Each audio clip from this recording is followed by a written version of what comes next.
ఐటీలో ఎంట్రీ కావాలా? Trainee software engineer గా అజా కోడింగ్ ట్యూటర్ లో 2 వీక్స్ ట్రయల్ పీరియడ్ లో వెంటనే చేరండి. జై భారత్ పార్టీ అధ్యక్షులు అలాగే మాజీ సిబిఐ జేడి లక్ష్మీనారాయణ గారు, ఒక్కసారి ఆయనతో మాట్లాడదాం. మనతో ఉన్నారు ప్రస్తుతం. ఎందుకంటే అదానీ కేసు విషయంలో సార్ ఏం చెప్తారో ఆయన మాటలోనే ఇప్పుడు వినేద్దాం.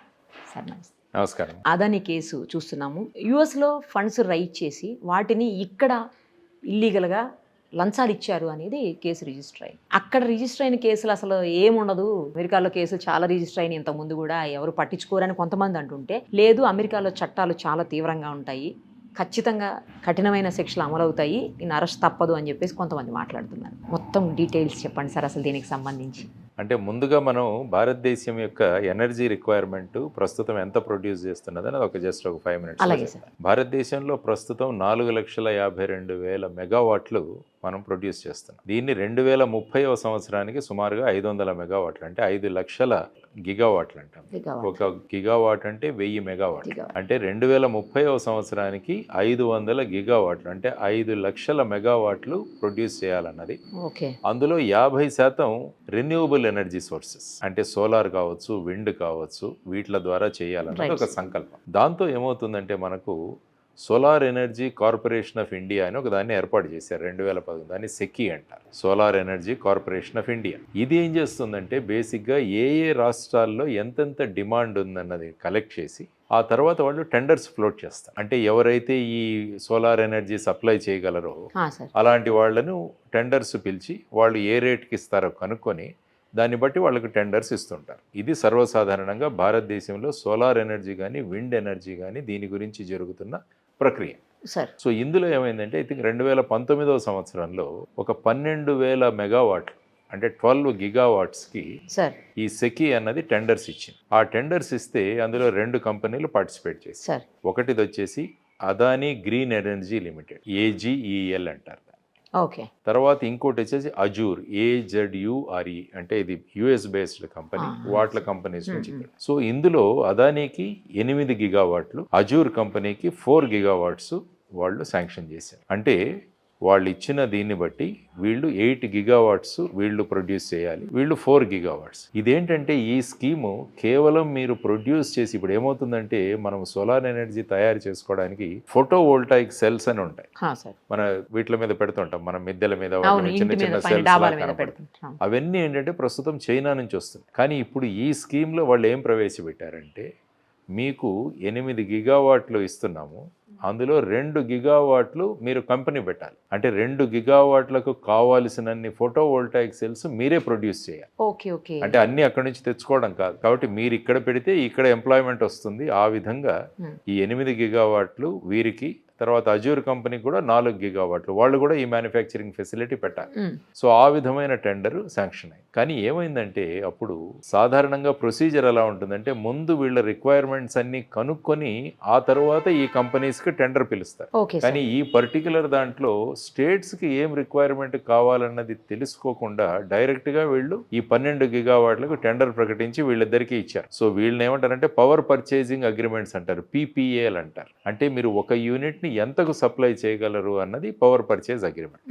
ఇందులో చూస్తే ఐ థింక్ $2.54 అనుకుంటాను. వీళ్ళు ఒక్కొక్క యూనిట్ మేము 25 సంవత్సరాలకు సప్లై చేస్తాం. వీళ్ళ అగ్రిమెంట్ అయింది సెకీతో, అదానీ గ్రీన్ ఎనర్జీ లిమిటెడ్, తర్వాత వచ్చేసి ఈ అజూర్ కంపెనీ వాళ్ళ సబ్సిడరీస్తో అగ్రిమెంట్ అయింది. కానీ తర్వాత ఏమైంది, స్టేట్లు ఎవరు కొనడానికి రెడీగా లేరు. మామూలుగా ఎలా అవుతుందంటే స్టేట్లో జెన్కో అని ఉంటుంది, వాళ్ళు ఏం చేస్తారంటే జనరేట్ చేస్తారు. అంటే హైడ్రో ఎలక్ట్రిక్ ప్రాజెక్ట్ కావచ్చు, థర్మల్ కావచ్చు, వీళ్ళు జనరేట్ చేస్తారు. ప్రొడ్యూస్ అయిన ఎనర్జీని ట్రాన్స్కో అని ఇంకోటి ఉంటుంది, వాళ్ళు ఏం చేస్తారంటే ట్రాన్స్మిట్ చేస్తారు. అంటే ఫర్ ఎగ్జాంపుల్ కృష్ణపట్నంలో తయారైంది అనుకున్నాం, అక్కడ నుంచి జెన్కో దాన్ని ఏం చేస్తారంటే ట్రాన్స్కో వాళ్ళు సప్లై చేస్తారు. తర్వాత ఏం చేస్తారంటే డిస్ట్రిబ్యూటర్ కంపెనీస్ ఉంటాయి, డిస్కామ్లు అంటారు, డిస్ట్రిబ్యూటర్ కంపెనీ. వీళ్ళు ఏం చేస్తారంటే అందరికీ డిస్ట్రిబ్యూట్ చేస్తారు. సో ఇప్పుడు మ్యాక్సిమం డిమాండ్ ఎవరంటే డిస్కామ్లు ఇవ్వాలి, మాకు ఇంత డిమాండ్ ఉంది కాబట్టి స్టేట్ గవర్నమెంట్ మీరు కొనుక్కోండి. కానీ ఈ పర్టికులర్ కేసులో ఏమైందంటే వీళ్ళు సెకీ వాళ్ళు అదానీతోనూ వీళ్ళతోనూ అగ్రిమెంట్ చేసేసుకొని PPAలు చేసుకున్నారు.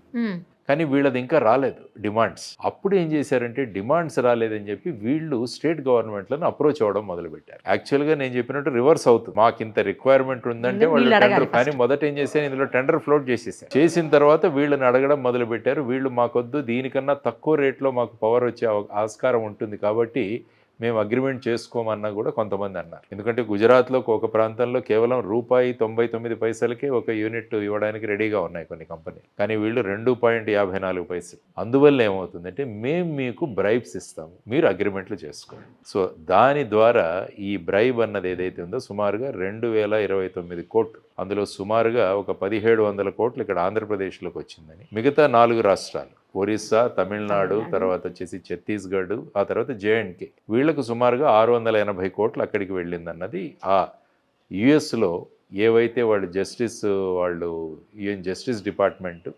కానీ తర్వాత ఏమైందంటే అక్కడ వీళ్ళు ఈ విధంగా పెద్ద ప్రాజెక్టు మాకు వచ్చింది కాబట్టి ఇన్వెస్టర్లు ఇన్వెస్ట్ చేయండి అని చెప్పేసి అక్కడ అడ్వర్టైజ్మెంట్స్ ఇచ్చారు. దాంతో ఏంటంటే యుఎస్ వాళ్ళు ఇన్వెస్ట్ చేయడం మొదలుపెట్టారు, వాళ్ళ బాండ్స్ కొనుక్కోవడం మొదలుపెట్టారు.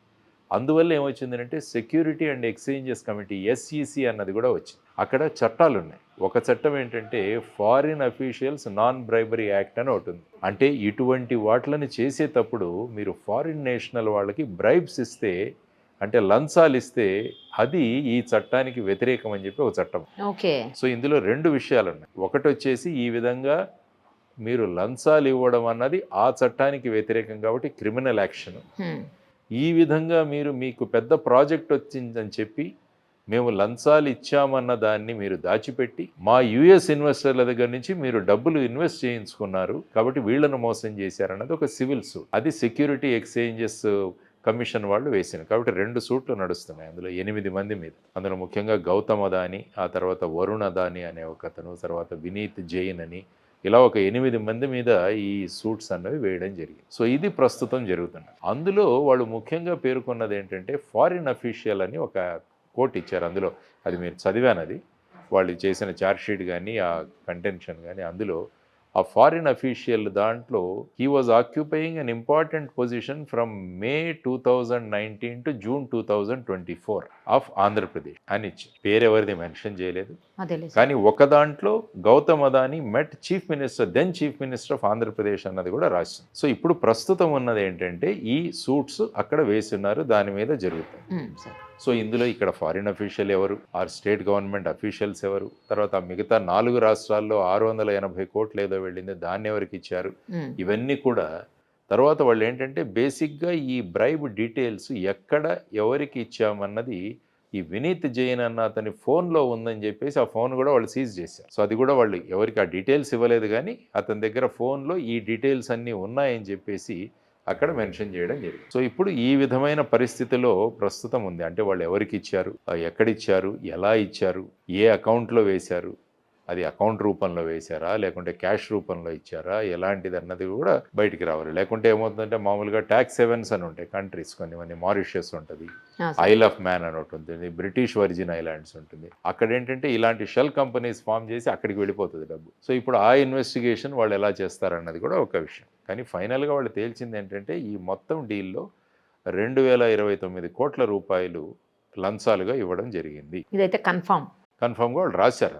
ఇందులో సుమారుగా 680 కోట్లు ఇక్కడ 1700 సమ్ కోట్లు ఆంధ్రప్రదేశ్లో ఇచ్చింది. ఎందుకంటే ఆంధ్రప్రదేశ్లో సుమారుగా 7 గిగావాట్లకి ఇక్కడ అగ్రిమెంట్స్ అయ్యాయి, అంటే 7000 మెగావాట్లకి. అంటే యాక్చువల్గా ఇది ప్రపంచంలోని అతి పెద్ద కాంట్రాక్ట్. వీళ్ళకి ఇచ్చిన మొదట నేను చెప్పిన 12 గిగావాట్స్ అనేది ఇంతవరకు ఎప్పుడు జరగలేదు. సో అలాంటిది జరిగింది. మరి సెకీ వాళ్ళ రోల్ ఏంటి, solar energy corporation of India వాళ్ళు ప్రొసీజర్ ఫాలో అయ్యారా? జనరల్గా ఇక్కడ డిమాండ్స్ వచ్చిన తర్వాత అక్కడ అగ్రిమెంట్ అవ్వాలి, కానీ ముందే ఇచ్చేసి మా దగ్గరికి ఎవరు రావట్లేదని వీళ్ళకు చెబితే వీళ్ళు వెళ్ళడం అది ఎప్పుడు జరగదు మామూలు. ఎందుకంటే నేను స్టేట్, ఫర్ ఎగ్జాంపుల్ ఆంధ్రప్రదేశ్, నాకు 6000 మెగావాట్లు కావాలి, నేను నా డిమాండ్ సెకీకి పంపిస్తాను. ఇలా అన్ని రాష్ట్రాల నుంచి వచ్చిన తర్వాత సెకీ వాళ్ళు టెండర్ వేస్తారు, మాకు టోటల్గా భారతదేశంలో 12,000 మెగావాట్లు కావాలి కాబట్టి మీరు మీ టెండర్స్ వేయండి అని. సో వాళ్ళు కొటేషన్స్ ఇస్తారు. ఇచ్చిన తర్వాత వాళ్లతో రివర్స్ టెండరింగ్ చేసి ఫైనల్గా పవర్ పర్చేజ్ అగ్రిమెంట్స్ చేసుకొని, అది అయిన తర్వాత వీరితో పవర్ సేల్ అగ్రిమెంట్స్ చేసుకుంటారు. పిఎస్సి అంటారు, అది PPA, ఇది PSC. ఈ డిస్కాములతో వాళ్ళు PSCలు చేసుకుంటారు. కానీ ఇక్కడ ఏమైందంటే రివర్స్ వెళ్ళాం. ఇప్పుడు ఫైనల్గా వీళ్ళు అసలు ఎవరు కూడా పిఎస్ఏలు చేసుకోవడానికి రాము అన్నప్పుడు మరి వీళ్ళనే పంపించారు. మీరు వెళ్ళి కన్విన్స్ చేయండి వీళ్ళని అంటే వీళ్ళు వచ్చి కన్విన్స్ మేము డబ్బులు ఇస్తాం మీరు అగ్రిమెంట్స్ చేసుకోవడం అన్న రీతిలో ఇది జరిగినట్టు ఆ కథనం చదువుతుంటే మనకు అనిపిస్తుంది. సో ఆ తర్వాత మీరు అన్నారు అమెరికాలో అనేక కేసులు ఇలాగే అవుతుంటాయి కానీ వాటిలో పెద్దగా ఇవి అవ్వవు అని చూస్తే మీరు యాక్చువల్గా 2024లో చూస్తే నితిన్ వట్స్ అని ఒక అతను ఏంటంటే మార్బుల్ గ్రానైట్ కాంట్రాక్టర్. ఓకే. అతను కూడా ఈ విధంగా బ్యాంకులను అక్కడ చేశాడు, మ్యానిపులేట్ చేశాడు. సుమారుగా అది 144 కోట్లు. సో అతని మీద కేసు నడుస్తుంది. తర్వాత రజత్ గుప్తా అని 2012లో అతను మెకెన్జీ కంపెనీ యొక్క ఎండీగా ఉండేవాడు. అతను ఇన్సైడర్ ట్రేడింగ్ చేశాడు. ఆ ఇన్సైడర్ ట్రేడింగ్ వల్ల అతనికి సుమారుగా 2 సంవత్సరాల శిక్ష కూడా పడింది. సో ఈ విధంగా చూసుకుంటే సత్యం కేసులో కూడా అక్కడ మేము ఇన్వెస్టిగేట్ చేస్తున్నప్పుడు ఈ సెక్యూరిటీ అండ్ ఎక్స్చేంజెస్ కార్పొరేషన్ వాళ్ళు వచ్చారు మా దగ్గర, కమిషన్ వాళ్ళు. మన సెబీ లాగా అక్కడ ఎస్ఈసి ఉంటుంది, ఇక్కడ security exchange board of India లాగా అక్కడ సెక్యూరిటీ అండ్ ఎక్స్చేంజెస్ కమిషన్ ఉంటుంది. వాళ్ళు కూడా వచ్చారు మా దగ్గరికి. వచ్చి వాళ్ళందరూ కూడా అక్కడ, ఎందుకంటే అక్కడ న్యూయార్క్ స్టాక్ ఎక్స్చేంజ్లో కూడా సత్యం లిస్ట్ అయింది. సో అక్కడ కూడా చాలామంది ఇన్వెస్ట్మెంట్లు చేశారు. ఏడిఆర్స్ అని ఉంటాయి అక్కడ, అమెరికన్ డిపాజిటరీ రిసీట్స్ అని ఉంటాయి. అవి కొనుక్కున్నారు చాలామంది బాండ్స్ లాగా. కానీ ఫైనల్గా అది సెటిల్మెంట్లో అది సెటిల్ చేశారు వాళ్ళు. కాబట్టి అది ఒక క్రిమినల్ కేసు అలాంటిది ఏమి అవ్వలేదు, ఫైనల్గా సెటిల్మెంట్ అయింది. సో ఆ విధమైన ప్రక్రియ ఇంతకుముందు నేను చెప్పినట్టు ఒక 4-5 మీద ఈ విధంగా కూడా కేసులు జరిగాయి. అంటే ఇప్పుడు ఫైనల్గా ఈ కేసులు ఎలా ముందుకు వెళతాయి, తర్వాత వీళ్ళు ఇన్వాల్వ్ అయిన వాళ్ళు ఎవరు, ఆ తర్వాత వాళ్లను మళ్ళా అక్కడి ప్రాసెస్లో తీసుకురావాలంటే సంబంధిత దేశం నుంచి ఎక్స్ట్రడైట్ చేయాలి. అంటే ఒక దేశం యొక్క వ్యక్తి, ఒక దేశానికి చెందిన నాగరికుడు వాళ్ళ దేశంలో కనుక అఫెన్స్ చేస్తే ఆ మనిషి మీద అక్కడ ట్రయల్ చేయాలంటే ఇప్పుడు ఇక్కడి నుంచి ఆ వ్యక్తిని తీసుకువెళ్ళాలి. ఆ తీసుకువెళ్ళడానికి ఎక్స్ట్రడిషన్ యాక్ట్ అని ఒకటి ఉంది. ఇప్పుడు అందులోనే ప్రయత్నిస్తున్నారు. ఈ లారెన్స్ బిష్నోయ్ తమ్ముడు అన్మోల్ బిష్నోయ్ అని అతన్ని తీసుకురావడానికి ఇప్పుడు ఎన్ఐఏ అక్కడి నుంచి తీసుకురావడానికి బాంబే పోలీస్ అక్కడి నుంచి తీసుకురావడానికి ప్రకటిస్తాం. కానీ నాకు అసైలం ఇవ్వండి అని చెప్పి అతను అక్కడ కోరుకుంటున్నాడు. ఇది ప్రస్తుతం జరుగుతుంది. ఫర్ ఎగ్జాంపుల్ అబూ సలేం, మోనికా బేడి, వీళ్ళిద్దరు కూడా ఇక్కడ పాస్పోర్ట్ ఫ్రాడ్ తర్వాత అతను బాంబ్ బ్లాస్ట్లో ఉన్నాడని పోర్చుగల్ నుంచి లిస్బన్ నుంచి అతన్ని ఎక్స్ట్రాడిట్ చేసి తీసుకొచ్చాము ఇక్కడికి సిబిఐలో ఉండగా. మోనికా బేడి వాళ్ళిద్దరిని తీసుకుని ఇక్కడ వాళ్ళకి తీసుకొచ్చారు. సో ఆ విధంగా ఆ దేశం నుంచి తీసుకురావాలి. కానీ కొన్ని దేశాలు ఇవ్వకపోవచ్చు వాళ్ళు. ఫర్ ఎగ్జాంపుల్ ఇక్కడ వోక్స్ వ్యాగన్ కేసులో ఇన్వెస్టిగేట్ చేస్తున్నప్పుడు అక్కడ హెల్ముత్ సూస్టర్ అనే ఒకతను రోమ్కు చెందిన వ్యక్తి, ఇటలీ. అతను ఇక్కడ వచ్చి వీళ్ళందరినీ మోసం చేశాడు. కాబట్టి అతన్ని ఇక్కడికి తీసుకురావడానికి మేము 10 రోజులు క్యాంప్ చేసాం రోమ్లో వెళ్ళి. అక్కడ కోర్టులో వెళ్ళి వాదనలు వినిపించాం. కానీ ఏంటంటే మా దేశం సిటిజన్ కాబట్టి ఇది ఇక్కడ పెద్ద క్రైమ్ కాదు కాబట్టి మేము ఇవ్వము అన్నారు. ఇవ్వలేదా సార్? ఇవ్వలేదు వాళ్ళు. మేము ఎంత ప్రయత్నించామంటే దానికోసం వాళ్ళు ఏమంటారంటే చీటింగ్ ఇక్కడంతా కాంపౌండబుల్ కేసు కాబట్టి మేము ఇవ్వము అన్నారు. సో ఈ ఎక్స్ట్రడిషన్లో కూడా కొన్ని దేశాలు, ఫర్ ఎగ్జాంపుల్ ఇప్పుడు దావూద్ ఇబ్రహీం గారు చేస్తున్నారు. ఫర్ ఎగ్జాంపుల్ ఇప్పుడు లలిత్ మోడీ, తర్వాత మేహుల్ చోక్సీ, నీరవ్ మోడీ, విజయ్ మాల్యా, వీళ్ళందరినీ కూడా వాళ్ళు యూకేలో ఉన్నారు. వాళ్ళని తీసుకురావడానికి మనం ప్రయత్నం చేస్తున్నాం. కానీ అక్కడ చట్టాలు ఏంటంటే వాళ్లకు అవకాశం ఇస్తున్నాయి పై కోర్టుకు అప్పీల్ చేసుకోవడం. కాబట్టి ఒక వ్యక్తిని తీసుకొచ్చి ఆ వ్యక్తిని ఇక్కడ తీసుకొచ్చి అతని మీద చేయడం అన్నది కూడా అంత సులభమైన విషయం కాదు మనకు జరిగేది. కాబట్టి ఇప్పుడు ప్రస్తుతం మనకి ఈ విధమైన ఛార్జెస్ ఉన్నాయి వీళ్ళ మీద. వీళ్ళని ఏం చేస్తారు అన్నది ఆ కోర్టులు నిర్ణయిస్తాయి అన్నమాట. ఇప్పుడు ఒకవేళ సార్ తన కనుక తీసుకువెళ్ళారు అనుకుందాము, ఇతను ఎవరెవరికైతే బ్రైబ్ చేశాడు, ఇప్పుడు రాష్ట్రాల ఆఫీసర్స్కి చేశాడా లేకపోతే డైరెక్ట్ సీఎంలకే చేశాడో తెలియదు. అదంతా ఇన్వెస్టిగేషన్ చేయాలన్నా వాళ్ళు రావాలి కదా ఇక్కడికి, ఇన్వెస్టిగేషన్ చేయాల్సిందే. టీంలు మామూలుగా రావచ్చు, ఇన్వెస్టిగేషన్ చేస్తాయి. ఇన్వెస్టిగేషన్ ఫారిన్ కంట్రీలో చేయడానికి 2 వ్యవస్థలు. ఒకటి వచ్చేసి ఆ ఇన్వెస్టిగేటింగ్ ఏజెన్సీస్ అక్కడ ఆ దేశం పర్మిషన్ ఇస్తే అక్కడికి వెళ్ళవచ్చు. ఓకే. లేకుంటే ఏంటంటే లెటర్ రిగాటరీ అని ఒక సిస్టమ్. అంటే ఏం చేస్తామంటే ఇక్కడి కోర్టుల ద్వారా మనకి ఏమేం కావాలి అన్నది ఇక్కడి కోర్టుకు రాస్తాం. ఈ కోర్టు వాళ్ళు ఆ లెటర్ ఆఫ్ రిగాటరీ అంటారు. దాన్ని ఏం చేస్తారంటే ఆ దేశానికి కోర్టుకు పంపిస్తారు. ఆ దేశం కోర్టు ఆ దేశం పోలీసులకు ఇస్తారు. ఓకే. వాళ్ళు మనం ఏ పాయింట్లో ఇన్వెస్టిగేట్ చేయాలో అది వాళ్ళు ఇన్వెస్టిగేట్ చేసి దాన్ని అక్కడ కోర్టుకు సబ్మిట్ చేస్తే అక్కడి కోర్టు ఈ కోర్టుకి సబ్మిట్ చేసి ఇక్కడ ఇస్తారు. దాన్ని ఎల్ఆర్స్ అంటాం మామూలుగా. ఎల్ఆర్ ప్రొసీజర్, లెటర్ ఆఫ్ రిగాటరీ అని అదొక ప్రొసీజర్. సో కొన్ని మేము ఫర్ ఎగ్జాంపుల్ సత్యం కేసులో మారిషస్కి వెళ్ళాము ఇన్వెస్టిగేట్ చేయడానికి. అక్కడ మారిషస్ వాళ్ళు ఒప్పుకున్నారు మమ్మల్ని రావడానికి. అక్కడికి వెళ్ళి కొంత ఇన్వెస్టిగేషన్ అక్కడ చేసుకోవచ్చు. కొన్ని దేశాలు ఒప్పుకోవు కాబట్టి ఈ ఎల్ఆర్ ప్రొసీజర్ కూడా మనం చేస్తాం. ఎందుకంటే ముఖ్యంగా ఈ ట్యాక్స్ హేవెన్ కంట్రీస్ అని ఉంటాయి. ఎక్కడైతే ఈ డబ్బులు వెళ్ళి అక్కడ పెట్టేసుకుంటుంటారు షెల్ కంపెనీస్ ఏర్పాటు చేసి, మారిషస్ కావచ్చు, నేను ఇంతకుముందు చెప్పిన ఐల్ ఆఫ్ మ్యాన్ కావచ్చు, బ్రిటిష్ వర్జిన్ ఐలాండ్స్ కావచ్చు, అక్కడ సాధారణంగా ఇన్ఫర్మేషన్ ఇవ్వరు వాళ్ళు. మీకు కోర్టుల నుంచి రాసినా ఏం చేసినా కూడా వాళ్ళు ఇవ్వరు. జనరల్గా ఇవన్నీ కూడా ఇంటర్పోల్ నుంచి రూట్ చేస్తాం అన్నమాట. ఓకే. సో ఇప్పుడు కావాలంటే అక్కడ ఉన్న FBI ఏదైతే ఏజెన్సీ ఉందో ఇంకొక ఛార్జ్ దాంట్లో చదువుతుంటే తెలిసింది ఏంటంటే, వీళ్ళు ఈ ఇన్వెస్టిగేషన్ అవ్వకుండా కూడా అడ్డుకోవడానికి కూడా ప్రయత్నం చేశారని ఒక ఛార్జ్ ఉంది వీళ్ళ మీద. ఈ గౌతమ్ అదానీ, మిగతా ఈ వినీత్ జైన్, తర్వాత వచ్చేసి ఇంకొక ఈ అదానీ వాళ్ళ నెఫ్యూ, వీళ్ళందరూ కూడా అడ్డుకున్నారన్నది ఒకటి అలిగేషన్. సో ఈ విధమైన అలిగేషన్స్లో మరి ఏ విధంగా ఈ కేసు ముందుకు వెళుతుందన్నది వేసి చూడాల్సిన అంశం. సార్ ఇప్పుడు ఒకవేళ అంత ఇన్వెస్టిగేషన్ ప్రాపర్గానే అయింది అనుకుందాం సార్, చాలా టైం టేకింగ్ ప్రాసెస్ నాకు అర్థమైంది. అంత అయిన తర్వాత కూడా ఒకవేళ నిజంగా ఇక్కడ సీఎంసో లేకపోతే ఇక్కడ అఫీషియల్స్ ఏమైనా ఇన్వాల్వ్మెంట్ ఉంది అని తెలిస్తే మళ్ళీ వీళ్ళ మీద కూడా కేసు బుక్ అవుతుంది అక్కడ? ఆ కేసులోనే వీళ్ళని తీసుకుంటారు కదా, అదే ఆ కేసులోనే తీసుకుంటారు. అక్యూజ్డ్ గా తీసుకుంటారు. అంటే ఇప్పుడు ఏంటంటే ఈ బ్రైబ్ ఎక్కడ ఇవ్వబడడం జరిగిందన్నది చూడాలి. అంటే జ్యూరిస్డిక్షన్ ఒక ప్రశ్న వస్తుంది అన్నమాట. అదే అందుకోసం అడిగాను సార్. అంటే ఇప్పుడు వీళ్ళ అకౌంట్లో ఇక్కడ వచ్చాయా, అంటే ఈ ట్రాన్సాక్షన్ అన్నది ఎక్కడ జరిగింది, ఎక్కడ జరిగింది, ఇవన్నీ కూడా. అంటే భారతదేశంలో ఇది జరిగిందని మరి అక్కడ ఉన్న ఎవిడెన్స్ తీసుకొని ఇక్కడ మనం ఇక్కడ ఏదైనా కేసు కట్టొచ్చా అన్నది కూడా చూడాల్సిన అంశం. సో ఆ విధంగా, ఎందుకంటే ఆ బ్రైబరీ అన్నది ఇక్కడ జరిగింది సార్. కాబట్టి ఈ విధంగా ఇంపార్టెంట్ పీపుల్ ఎవరైతే ఉన్నారో, ముఖ్యమైన వ్యక్తులు ఎవరైతే ఉన్నారో, వారు ఈ విధంగా దీన్ని క్రిమినల్ మిస్కాండక్ట్ అంటాం, ప్రివెన్షన్ ఆఫ్ కరప్షన్ యాక్ట్లో, ఈ విధంగా స్వలాభం కోసం ఈ విధంగా అనుకున్న రేటు కన్నా ఎక్కువ అమ్మడం, లేకుంటే వాళ్ళ దగ్గర బ్రైబ్స్ తీసుకొని మనకు అవసరం లేకున్నా కూడా అగ్రిమెంట్స్ చేసుకోవడం, ఇంకా తక్కువ రేట్లో ఎక్కడైనా ఎనర్జీ దొరుకుతున్నా కూడా దాన్ని తీసుకోకుండా ఎక్కువ రేట్లో వీళ్ళ దగ్గరే తీసుకోవడం వల్ల ఇంత డబ్బు ప్రభుత్వ ఖజానాకు నష్టం వచ్చింది. అంతే కదా. అంతే సార్. నాకు ₹2 ఒక చోట వస్తుంటే నేను అక్కడ కాకుండా ₹2.5 ఎక్కడైనా తీసుకుంటే మరి నేను ఇక్కడ అనవసరంగా ప్రభుత్వ ఖజానా నుంచి అనవసరంగా నష్టం చేశాను కదా, మరి ప్రభుత్వ ఖజానాకు అది కూడా కేసు అవుతుంది. సో ఇప్పుడు వాళ్ళ దగ్గర నుంచి వచ్చిన ఈ విషయాలు ఏవైతే చూసుకొని మరి ఇక్కడ వాళ్ళు వర్కౌట్ చేయాలి, మరి ఎక్కడెక్కడ అయింది. ఎందుకంటే 4-5 రాష్ట్రాలు ఉన్నాయి. అవును సార్, 4 రాష్ట్రాలు. వాళ్ళు ఎవరెవరు ఇన్వాల్వ్ అయినారు, వాళ్ళది ఏంటి ఇక్కడ భూమిక అన్నది కూడా చూడాలి. సో ఈ విధమైన పరిస్థితుల్లో ప్రస్తుతం ఇంకా ప్రిలిమినరీ ఇన్ఫర్మేషన్ వస్తుంది. ఈరోజు న్యూస్ పేపర్స్లో ఆర్టికల్స్ చాలా వచ్చాయి. తర్వాత వెబ్సైట్స్లోకి వెళితే మొత్తం వీళ్ళ టోటల్ ఛార్జ్ షీట్ లాంటిదే మనకు కనపడుతుంది. అవును సార్. అటు SEC వాళ్ళు వేసింది, తర్వాత డిపార్ట్మెంట్ ఆఫ్ జస్టిస్ వాళ్ళు వేసింది, ఇవి రెండు కూడా కనపడుతున్నాయి. ఇప్పుడు ఇన్వెస్టిగేషన్ తర్వాతే అరెస్ట్ చేస్తారా సార్? ముందే దీన్ని బేస్ చేసుకుని అరెస్ట్ చేసే అవకాశాలు ఉంటాయా? అంటే ఏంటంటే వాళ్ళ దగ్గర నుంచి ఏదైనా మనకు సమాచారం రాబట్టాలి అంటే వాళ్ళని అరెస్ట్ చేయొచ్చు.